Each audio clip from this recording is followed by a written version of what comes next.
Okay, let's dive right into this explainer. Imagine for a second waking up on what feels like just a completely ordinary morning. You kiss your family goodbye, you walk outside, and you're expecting just another normal day. But within a matter of just a few weeks, your entire country is at war. Millions of young guys are suddenly leaving their homes, holding on to this belief that they'll be back before Christmas. But the tragic reality? Most of them never return. So, what we're unpacking today is how a single isolated assassination grew into literally the deadliest conflict humanity had ever seen up to that point. 16 million. Just let that number sink in for a second. More than 16 million lives would be lost in the years that followed that ordinary morning. The stakes here were absolutely world-shattering. I mean, this wasn't just a war. It was a global catastrophe that completely devoured an entire generation. And, the geopolitical shift was just as massive as the human toll. We're talking about entire empires being completely erased from the map. They just vanished. The map of Europe, a map that had literally been drawn and fiercely defended over centuries, was redrawn forever. The world as people knew it would simply never be the same again. It's the story of the war that changed history forever. Which brings us to the big, central question of our whole narrative today. How on earth did a single wrong turn start a global war? How do we get from this localized, almost accidental moment in history to the deaths of 16 million people and the total collapse of empires? Well, to understand the explosion, we first have to understand the world that built the bomb. Section 1. The Illusion of Peace. Europe before the storm. Right, so at the beginning of the 20th century, Europe honestly appeared incredibly peaceful. In fact, a lot of people believed civilization had reached its absolute peak. On the surface, you had these booming, growing cities, massive factories pumping out more goods than ever, and connected railroads promising this brilliant, science-driven utopian future. But beneath that shiny surface, a really dangerous storm was brewing. Europe's most powerful nations were fiercely competing for land, wealth, colonies, and military dominance.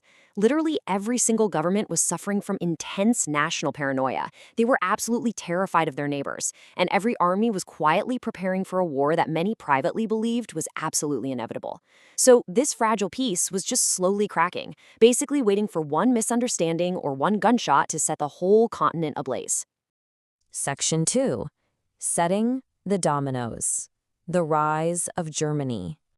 Now, this underlying fear didn't just stay as, fear. It actively pushed nations to lock themselves into these dangerous, unyielding geopolitical corners. And a massive piece of this puzzle is the rise of a unified Germany back in 1871, which completely flipped the balance of Europe. Within just a few decades, they morphed into an industrial and military giant. Their factories were starting to rival Britain's. Their universities were leading the entire world in scientific innovation. And crucially, they built one of the most disciplined armies in history. German leaders firmly believed they deserved a much bigger place on the world stage. But as you might guess, Britain saw this rapid rise as a massive threat. Trust completely vanished, fear took over, and this pushed the two nations into a fierce, super competitive naval arms race. Every year they were trying to outdo each other, building larger and larger battleships. Because of all this escalating panic, instead of leaning into diplomacy, European nations started forming massive military camps. On one side, you had the Triple Alliance, Germany joining forces with Austria-Hungary and later Italy. And right back at them, you had the Triple Entente, Britain, France, and Russia. Now, the whole idea behind these camps was pretty simple. If one nation gets attacked, its allies automatically step in to defend it. The leaders at the time actually thought these alliances would prevent war through mutual deterrence. But the reality, it was the exact opposite. They basically guaranteed that if one tiny conflict kicked off, almost every major power on the continent would be instantly dragged into it. So the really crucial takeaway here is that Europe had effectively become this giant network of dominoes. It was an incredibly fragile system. Because of these ironclad defensive pacts, you didn't even need a massive continent-wide invasion to spark a world war. Literally, only a single domino needed to fall to pull every major power down with it. Section 3. Europe's powder keg. Tensions in the Balkans. If we zoom in from that macro bird's-eye view of Europe, we find a highly unstable region where that very first domino was already teetering: the Balkans. This was a super complex web of ethnic tensions and competing goals, with different groups, religions, and national identities all fiercely vying for independence and power. You had the Ottoman Empire, which was weakening and rapidly losing its grip on the area, creating this massive power vacuum. And stepping right into that vacuum was Austria-Hungary, actively looking to expand its territory. But right next door, you've got Serbia, which was also looking to expand, driven by this really fierce sense of nationalism. Obviously, Austria viewed this Serbian nationalism as a direct existential threat. And to make things even more complicated, Russia, a major global power, actively backed Serbia because of their shared Slavic roots. So every single time there was even a minor crisis in this region, the friction between these expanding, proud factions just made the tensions exponentially worse. The tension was literally so thick that journalists at the time gave the Balkans a very specific, ominous nickname, the powder keg of Europe. Pretty much everyone, from high-level diplomats down to everyday citizens, knew a violent explosion was coming. They just didn't know exactly when or what the spark was going to be. Section 4.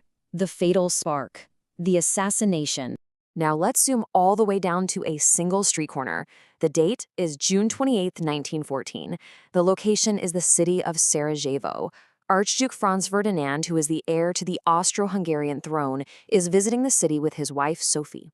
Now, the security for this royal visit is surprisingly, tragically poor, and quietly waiting for him along the motorcade route is a group of young Serbian nationalists. This right here is where sheer historical accident literally changed the world. First, the arrival, which, as we mentioned, was marked by incredibly poor security. Then, as the motorcade proceeds, there is an early, failed assassination attempt. The conspirators actually miss their mark. The motorcade speeds away, and for a brief, fleeting moment, it truly seemed like the danger had passed. But then, fate intervened. In all the chaos of the day, the Archduke's driver actually takes a wrong turn. And that single, totally accidental wrong turn places the royal car directly face-to-face in front of one of the original conspirators. The young man steps forward. He raises his pistol, and he fires. 2 pistol shots echo through the street. Within minutes, both Archduke Franz Ferdinand and his wife Sophie are dead. At that exact moment, the world didn't know it yet, but history had just completely changed forever. The aftermath of those 2 shots was immediate and chaotic. Austria-Hungary swiftly blamed Serbia for the assassination. Diplomats started scrambling, desperately rushing to try and prevent a total disaster. But the network of dominoes had already been struck. Frantic telegrams started crossing Europe, harsh, uncompromising ultimatums were delivered from one capital to another, and finally, the massive armies of those competing alliances began to mobilize. Within mere days, that beautiful illusion of peace was completely shattered, and it really leaves us with this haunting question. How quickly did a regional crisis become a global nightmare? How did 2 pistol shots on a sunny street corner end up plunging the entire world into unprecedented darkness? Well, that is a question that's going to drive us right into our next chapter. Thanks so much for joining me on this explainer, and remember to always keep questioning the history around you. Okay, let's dive right into this. Welcome back to The Explainer. Today, we're looking at a slice of history that completely rewired the world, the middle years of World War I. You know, by the time we hit 1915 and 1916, that initial spark of conflict had exploded into an absolute inferno. We're going to see how the very nature of warfare mutated, turning into this unimaginably grim, grueling test of endurance. So here's our roadmap for today.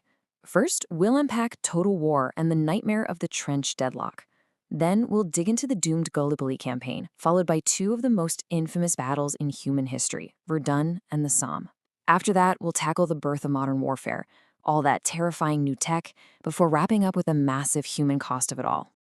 All right, let's jump right into Section 1, Total War and Trench Deadlock. Back in 1914, pretty much everyone was banking on a quick victory, right? They pictured these fast-moving armies sweeping dramatically across the map. But the reality by early 1915, that optimism was completely dead. The reality was millions of guys practically buried alive in endless networks of trenches. Every single day was just a blur of mud, freezing rain, and relentless artillery fire. Just a constant, gnawing fear that the next sunrise might be your last. And this brilliantly illustrates what total war actually meant in practice, because this deadlock forced a massive shift. It wasn't just armies fighting anymore. We're talking about factories running day and night just to churn out enough bullets. We're talking about women stepping into the workforce in absolute record numbers to keep the economy from collapsing while the men fought. Governments took over the food supply, the industries, the trains. Literally every citizen on the home front was suddenly a cog in the total war machine. Which brings us to Section 2. The Gallipoli campaign fails. With Europe just entirely gridlocked, the Allies were desperately searching for a backdoor. So they tried something incredibly bold, but ultimately completely doomed. The plan was to strike Germany's ally, the Ottoman Empire, and open a sea route to Russia. Day 1, April 25, 1915. Allied troops, including thousands of legendary Anzacs from Australia and New Zealand, make landfall. But it was pure chaos from the jump. They're facing these sheer cliffs and a brutally fierce Ottoman defense led by a young commander named Mustafa Kemal. Fast forward to month 4, and it's a miserable stalemate. Scorching heat, zero clean water, disease running rampant. Finally, by month 8, after taking horrific losses, the Allies just had to pack it up and withdraw. Over 500,000. I mean, wow. Over 500,000 casualties between both sides. It's a staggering number to even try to process. For the Ottoman Empire, this was a massive unifying victory. And for Australia and New Zealand, despite the profound tragedy, Gallipoli really became this defining, almost sacred moment in their national identities. All right, moving into Section 3, Verdun and the Somme. As things were falling apart at Gallipoli, we're heading back to the Western Front in France in 1916. When you compare these two colossal meat grinders, it's pretty shocking. At Verdun, the German strategy was chillingly simple. They didn't really even care about capturing the city itself. Their explicit, stated goal was just to force France to defend it and literally bleed France white. 10 months of hell and roughly 700,000 casualties later, they nearly did. Then you have the Somme. The British launched this massive offensive mainly to take the intense pressure off the French at Verdun. It dragged on for over 4 months and pushed the total casualties over the 1 million mark. They shall not pass. During those 10 agonizing months at Verdun, millions of artillery shells turned entire forests into moonscapes. Whole villages were just erased from the map. French soldiers were cycled through the front lines in this endless loop of exhaustion and pure terror. But out of that nightmare came that legendary rallying cry, "They shall not pass." And you know what? They didn't. No one won Verdun, not really, but the pure grit of the French soldier became the stuff of legend. But the cost of these battles, it's almost unthinkable. 19,000. I'm going to pause there for a second because that is not the total death toll of the battle. That is the number of British soldiers killed on the very first day of the Somme, July 1st, 1916. They had bombarded the German lines for a week, so commanders mistakenly thought it'd be a walk in the park. Guys literally climbed out of their trenches and walked forward in straight lines, right into waiting German machine guns. It remains the single bloodiest day in British military history. So, the crucial point is this. When the dust finally settled on the Somme months later, over 1 million guys were dead, wounded, or missing. And the payoff? The front line had moved maybe a few miles. Never in history had so much blood been spilled for so little mud. It perfectly captures the absolute, tragic futility of the trench deadlock. Obviously, military leaders were desperate to break this bloody stalemate, bringing us to Section 4, the birth of modern warfare. They basically turned the whole battlefield into a massive laboratory of destruction. First up, poison gas. Debuted on a large scale in April 1915, these were silent, creeping clouds of chlorine. And later, stuff like phosgene and mustard gas. The sensory horror of this was completely unparalleled. The injuries were agonizing. And yeah, gas masks quickly became essential gear, but a piece of canvas over your face couldn't ever remove the constant psychological fear haunting those soldiers, you know? The machinery of death was just evolving incredibly fast. Machine guns were suddenly spitting out hundreds of rounds every single minute, turning open ground into an instant killing zone. Heavy artillery, the big guns miles behind the line, were actually causing the vast majority of the casualties. Flamethrowers started clearing out trenches, and hand grenades went from being a novelty to standard everyday issue for the infantry. Now, what's really interesting here is the sheer audacity of this strange new contraption, the tank. Rolling onto the scene in 1916, these hulking, steel-plated beasts were built to slowly churn through the mud and snap barbed wire right under their tracks.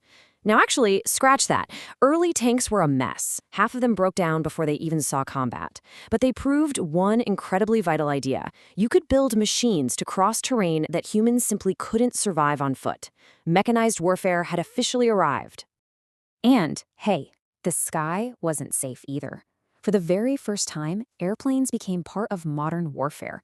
Step one was basic: flying over, taking pictures, tracking enemy troops. But it didn't take long to hit step two: strapping machine guns and dropping bombs from these things, which led right to step three: those massive, sweeping aerial dogfights high above the trenches.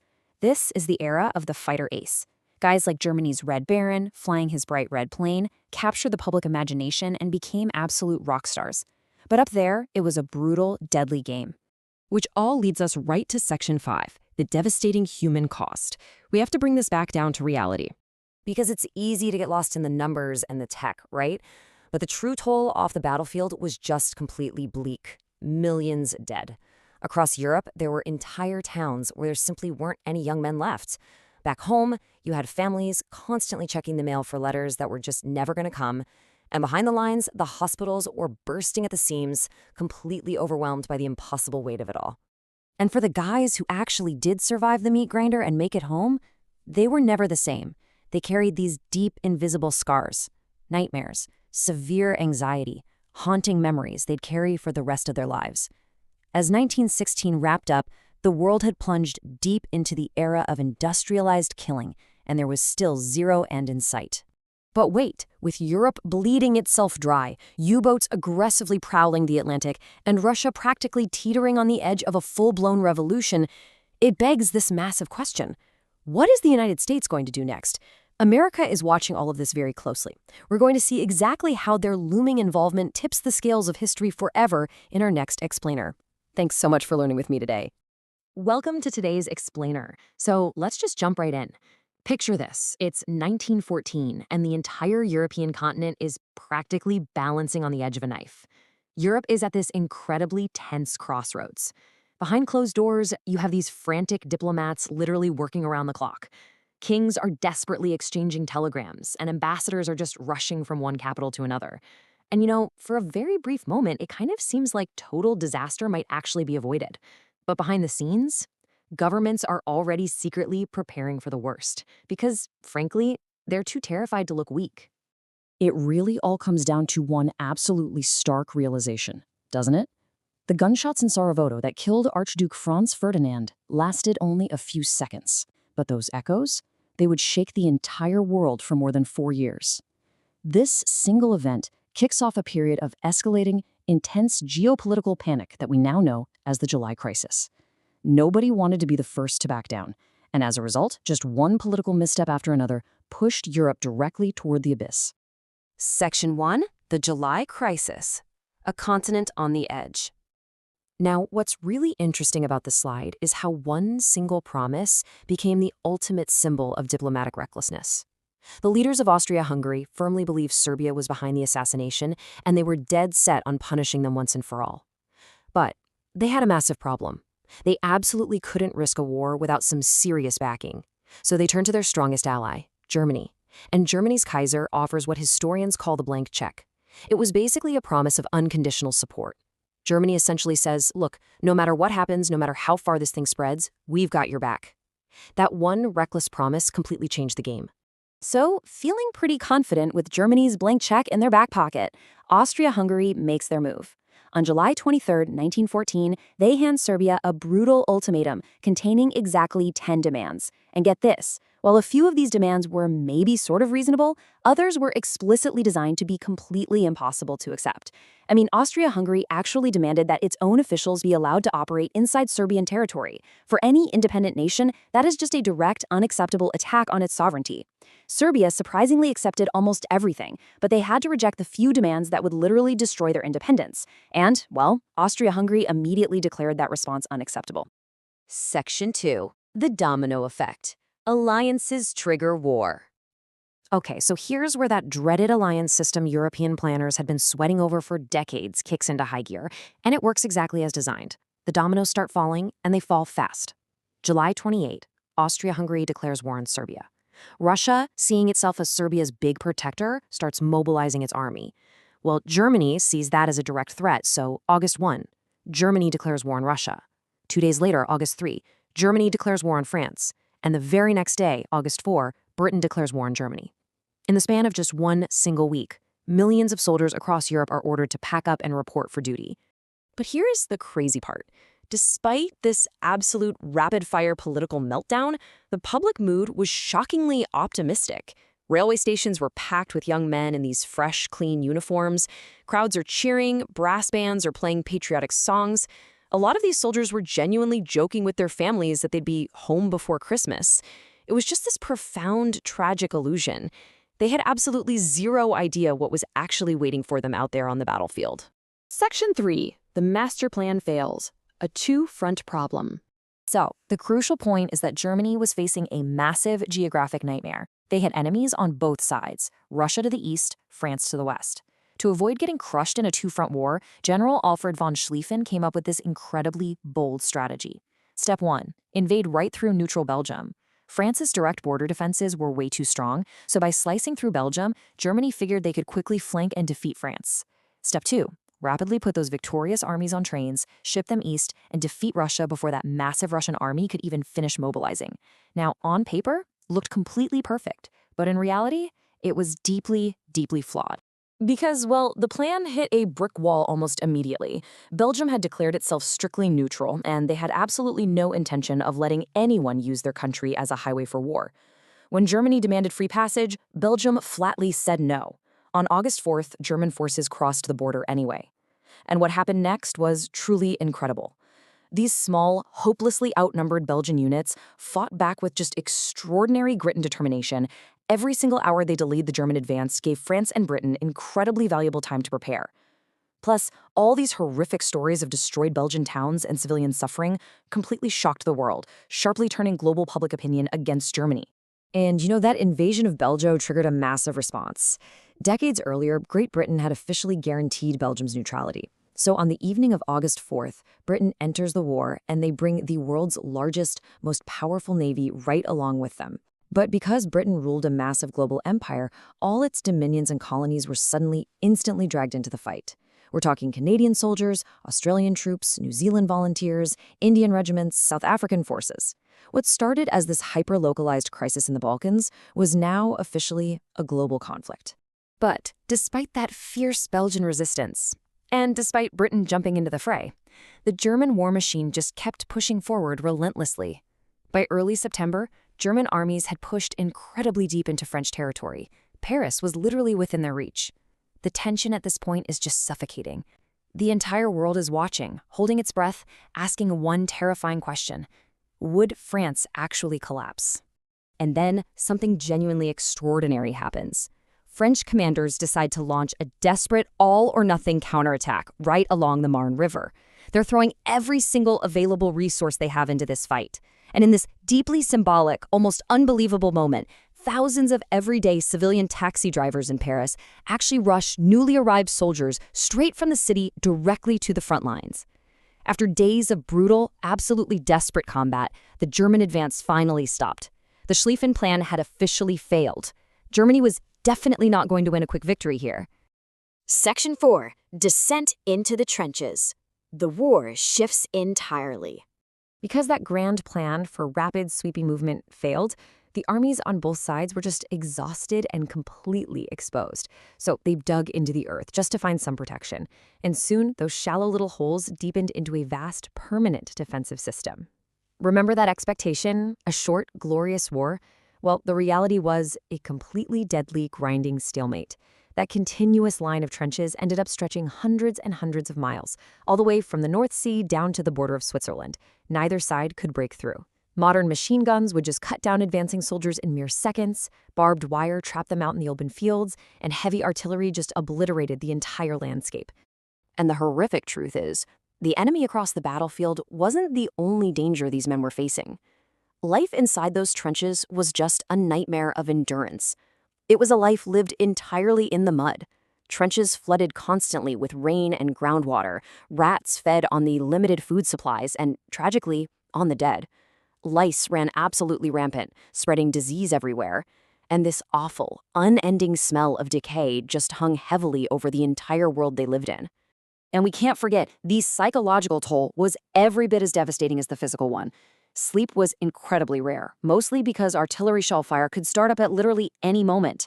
The unending fear, the sheer horrific stress of trench warfare, it led so many soldiers to develop a profound psychological trauma that military doctors later named shell shock. In this totally grim environment of relentless explosions and death, a soldier's only fragile source of hope was a letter from home. And for far too many of those young men, they never received another one. Section 5. The illusion of glory ends. Excitement vanishes. By the time we reach the end of 1914, this war that everyone was so absolutely certain would be over in months had barely even begun. All that early cheering and excitement? Gone. Completely replaced by overflowing hospitals and deeply anxious families waiting for news. Governments finally woke up to a really grim reality. Achieving victory was going to require enormous, unprecedented sacrifices from everyone. Entire national economies transformed into giant war machines. Factories that used to make everyday consumer goods completely retooled to manufacture weapons and ammunition. We're talking about the birth of the modern military-industrial complex. The world had crossed a dark threshold into the age of industrial warfare, and there was absolutely no turning back. Which leaves us with a pretty chilling thought to take away from today's explainer. The first year of this war ended without a victory, trapping an entire continent in a grinding conflict unlike anything human history had ever seen before. But the truly scary part? The worst was actually still ahead of them. So I want to leave you with this question to think about. If the very first year trapped Europe in an unimaginable stalemate, how much worse would the new age of poison gas, massive offensives, and industrial slaughter become? Really think about the true cost of that reckless blank check as we wrap up our analysis today. Thank you so much for joining me on this explainer. Keep questioning everything, and I'll see you next time.